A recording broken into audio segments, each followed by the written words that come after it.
Bien, alumnos, continuando con la clase, nos tocaría ver lo que es el curso de biología, ¿no? El tema es la ecología. Y alumnos, este tema es un poquito extenso, pero vamos a tratar de ver lo más importante posible de los temas, ¿no? Nos da lo que es el marco teórico, ¿no? Etimológicamente hablando, oiko significa casa, ¿no? El estudio, el tratado de estudio de los seres vivos, ¿no? Ya habíamos visto que la biología es una ciencia, ¿no? Que se basa en métodos científicos, ¿no? Y que va a estudiar a los seres vivos en todas sus dimensiones, ¿no? Desde los microorganismos más pequeños, como pueden ser células, hasta los macroorganismos, ¿no? Animales y seres humanos, ¿no? Esa es la terminología de la ecología, ¿no? Entonces, la terminología de la ecología, alumnos, son términos que significan algo, ¿no? Dentro de la o del estudio de la ecología, ¿no? Y que vamos a ver en este momento, ¿no? El primer término se llama, alumnos, hábitat, ¿no? El hábitat, alumnos, es el lugar físico, ¿no? La zona geográfica, el espacio físico, donde, por ejemplo, pueden vivir diversos organismos, ¿no? Ejemplo, tenemos aquí, ¿no? En este arbusto, ¿no? En este arbusto puede vivir este insecto, ¿no? Este insecto sirve, por ejemplo, de alimento para este roedor, y este roedor también sirve de alimento para esta ave, ¿no? Entonces, ese hábitat es la convivencia de distintos organismos en un mismo espacio físico, ¿y alumnos? Muy bien. Después viene lo que es el nicho ecológico, ¿no? Es la función biológica que desarrolla un organismo en ese espacio, ¿no?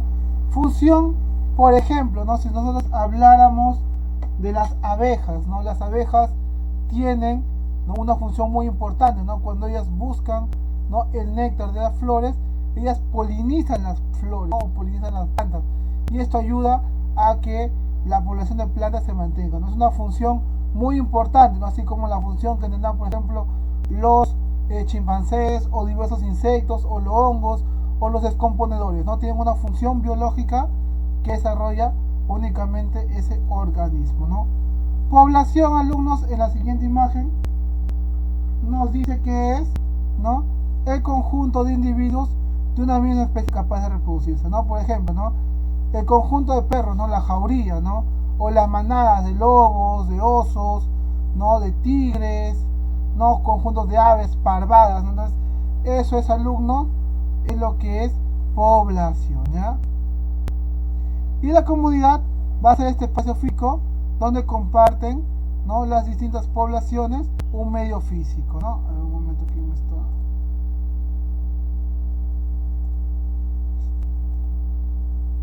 Ok, alumnos, también hay mucha importancia en el estudio de la ecología.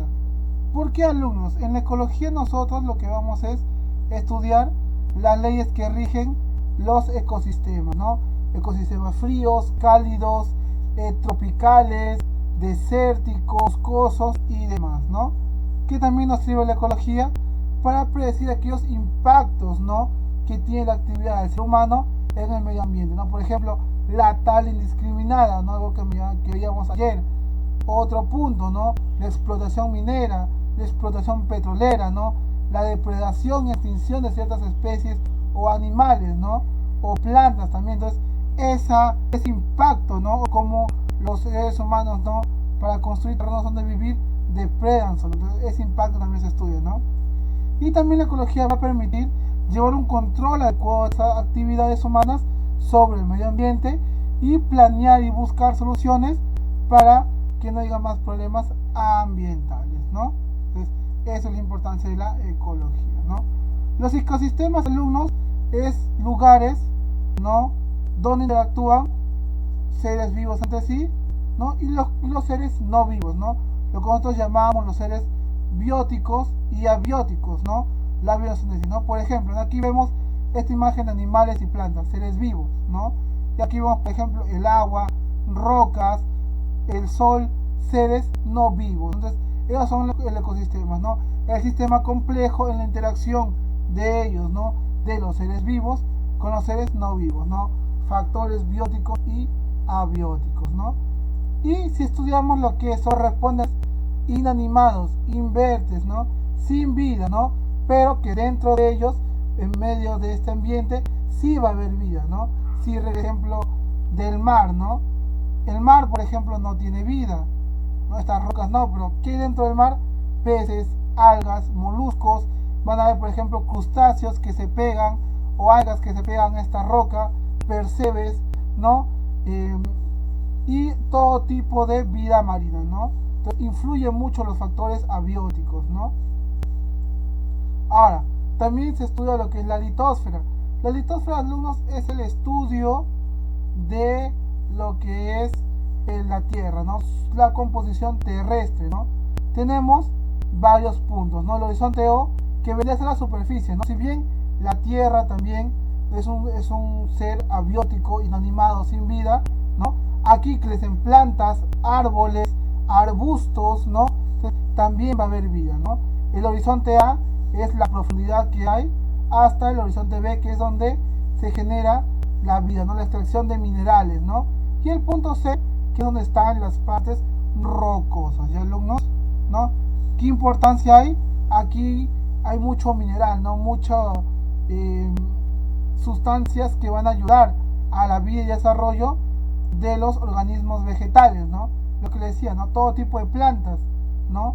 Árboles, arbustos, pastizales, ¿no? Árboles frutales y todo ese tipo, ¿no? Muy bien, a ver aquí.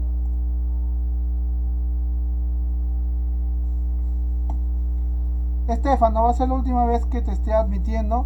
Si otra vez vuelves a interrumpir la clase o hacer cosas que no debes, no te voy a dejar entrar, ¿ok? Muy bien, después vamos a ver lo que es la hidrosfera, ¿no? Este constituye todo lo que son los organismos acuáticos. ¿Qué quiere decir? El mar, pero no solamente el mar, ríos, lagos, lagunas, riachuelos, quebradas, todo lo que tenga agua, ¿no? Es el medio acuático, ¿no? Es muy importante, obviamente que sí. El mar, alumnos, regula la temperatura del planeta, ¿no? Si el mar, si los mares se calientan, la temperatura también va a calentar, ¿no? La evaporación de la hidrosfera de estos medios acuáticos genera la humedad atmosférica, ¿no? Gracias a ellos hay lluvia, ¿no? Y las lluvias que forman ríos, lagos, lagunas, entonces se crea un ciclo del agua, ¿no? Muy importante, ¿no? Y también hay seres vivos, ¿no? En el mar que encontramos algas, peces, crustáceos, ¿no? Y por ejemplo los ríos se usan, ¿no? Suelos húmedos, los ríos se usan para regar, ¿no? Regar, por ejemplo, el uso de la agricultura, ¿no? Entonces, todo eso, alumnos, es muy importante, ¿no? Que tienen la capacidad de vivir en ambientes inhóspitos como los desiertos, usando aguas subterráneas, que también es parte de la hidrosfera, ¿no? Muy bien. Ahora, otro punto muy importante también es la luz, ¿no? Esto es muy importante sobre todo, ¿no? Para los seres, en verdad para todos los seres vivos, ¿no, alumnos? Porque la luz, por ejemplo, los rayos del sol que llegan acá a nosotros, a nuestro planeta Tierra, por ejemplo, esos rayos de luz tienen vitamina D, ¿no? Que es muy buena para el sistema óseo de los seres humanos. Las plantas, si no hubiese luz, no podrían hacer fotosíntesis, no podrían vivir, morirían rápidamente, ¿no? Entonces es muy importante. Hay algunos animales, generalmente los reptiles, que necesitan del sol, ¿no? De esa luz para poder regular la temperatura de su cuerpo, los cuales ellos, por ejemplo, no pueden hacerlo solos. Entonces es muy importante. Y también nos da, ¿no? Los ciclos del sueño, ¿no? En el día, como ahora, se trabaja, se estudia, se hace todo tipo de actividades, y cuando hay ausencia de luz, ahí se genera el ciclo del sueño, ¿no? Se descansa, alumnos. También favorece la luminosidad, ¿no? Cuando hay poca luminosidad, por ejemplo, en ciertos lugares donde hay lagos, lagunas, la falta de esta luminosidad también hace cambios, ¿no? En estos ambientes, ¿no? También regula la temperatura. Donde hay más luminosidad, hay más calor. Donde no llega la luz, es más frío, ¿y, alumnos? Otra característica que vamos a estudiar es la temperatura. Todos los seres vivos, ¿no?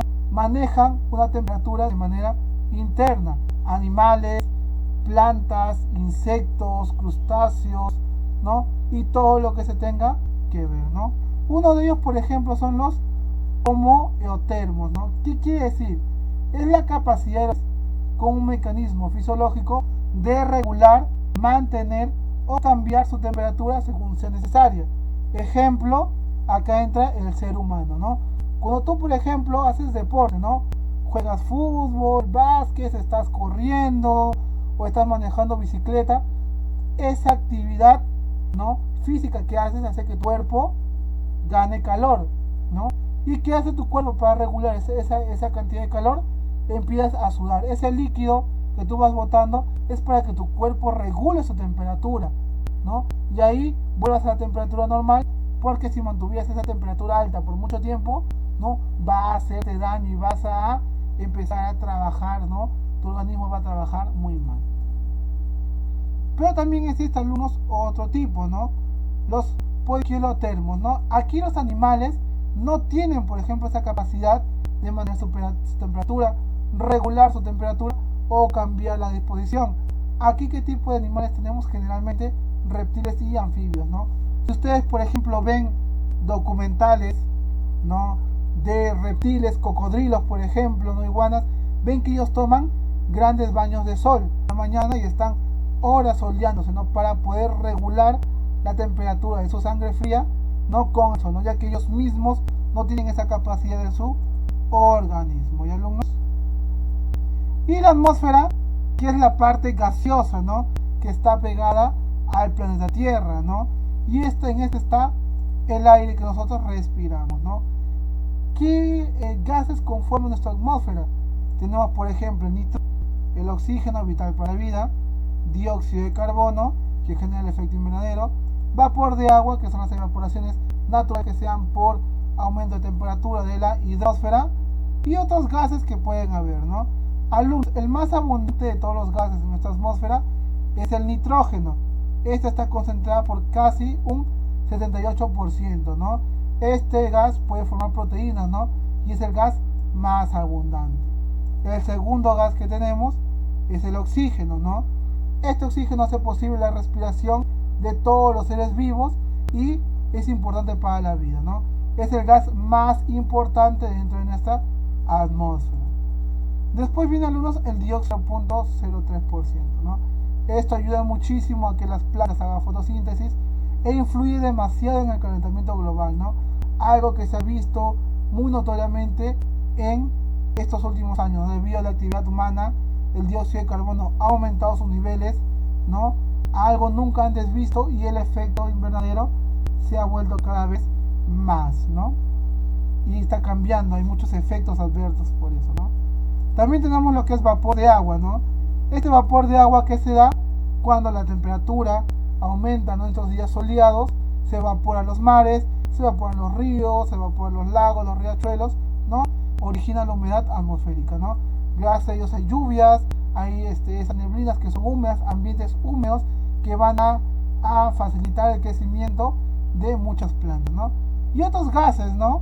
Otros gases, ¿no?, gases nobles que pueden estar y que le van a dar densidad y características particulares al atmósfera. Por ejemplo, ¿no?, el ozono, ¿no? El ozono, que en bajas cantidades, que es una pequeña capa, ¿no?, de gas, ¿no?, color azul, pero que es de vital importancia para la vida humana. ¿Y alumnos? Hasta aquí, alumnos, va a ser, ¿no?, la teoría.